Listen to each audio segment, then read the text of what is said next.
All right, so we're back, and we're here with our next blog for our speaker, Stephen Elvikis, or Steve as he would like to be called.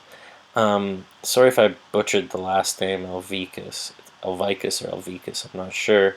But while you guys sit there feeling all good, hiding behind your typed words, I have to say it out loud here, so sorry if I pronounce that wrong.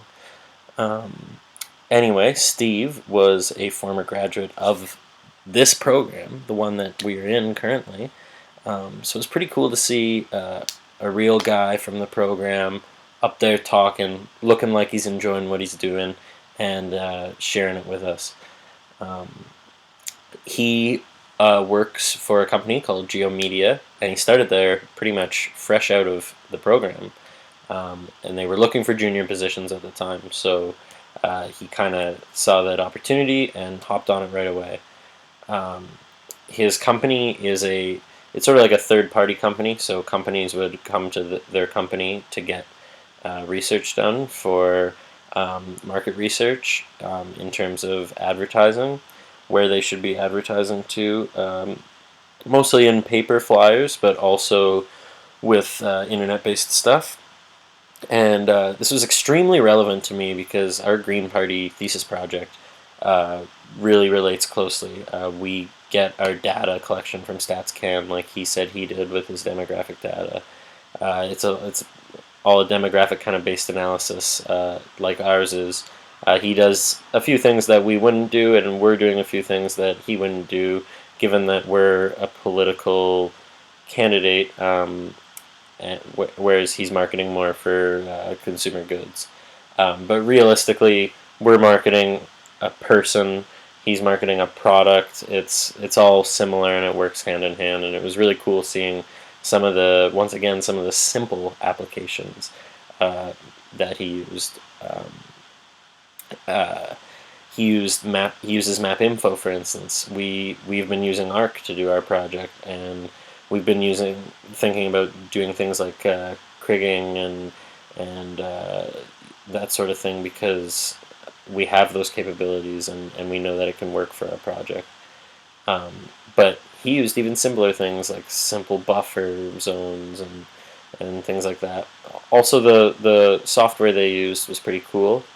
um, the software that was, uh, could predict limits, sort of like a network analyst type thing, or predict how long it would take to get to a certain location and make a polygon based on that size. So everything half an hour away, you might see, since there's a highway there, they can get a lot further in half an hour, and that's really cool that they use stuff like that. Um, Also cool that to see that they use map info. Uh, I kind of like it. It's a pretty easy piece of software, um, and it'd be cool to learn a little bit more about it. So I wouldn't be opposed to a job that would use something like that as well. Another thing that I thought was cool is how he was talking about how they use data scrapers, and they're people who just take the data that they need, format it correctly, and hand it back to them. And I thought this was really cool because as we've been doing our project, Josh has kind of been doing all of that uh, scraping and fixing of the data, or parsing it and taking just what we need using Python. And I'm not very good at Python, and I really want to get better at it after seeing what Josh can do, and seeing how tried to do it by hand and how long it took me. Josh came along, wrote a script, boom, there we go. And it was actually pretty cool for me to see that Steve doesn't have to do that on his job. And even though it is something I want to get better at, it brings the nerves away a little bit. It's something that I would like to have the capability to do, though. It definitely is useful, as I saw Josh save us loads of time on our project. Um, Also, I could see myself being very happy in this kind of job, so it was really valuable to me like that. Other than location, I wouldn't. I mean, I've lived in Toronto for years, and I don't really want to be there anymore. I want to live out west, um, ideally. So, but I could see myself doing something like that out there. Um, Also, I really liked his demos. Um, Him showing how to actually do it, uh, despite his loading time. But I have an Xbox, so I've always been very used to long loading times.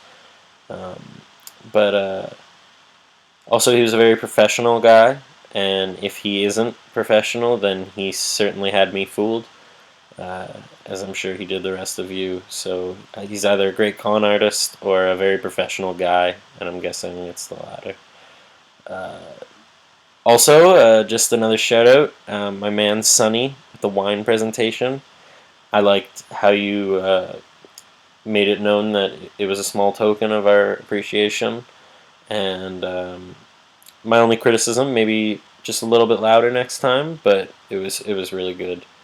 Um, and then my one criticism for Steve would actually be something that I've always kind of deflected when Janet's said it to me. Always make sure you have all the cartographic elements on the map. And I always, well, maybe you don't need a legend. You should know what it is. Or it's pretty straightforward. I make excuses like that, or I'll remember what it is. And we saw it right there that Steve didn't remember what the things on his map meant because he didn't have a legend. If the legend had been there, which he might have made years ago, it would have saved him. It would have saved the whole presentation, if you ask me. But all in all, I think it was very good. Other than that, uh, and it was great, and I'm really happy to be able to have blogged after that because that just the whole time that presentation was going, it was just in my head. Ah, cool, cool. Like I got so many things to say about that, so I'm happy I got to share that with you guys, and I'll see you on the next episode.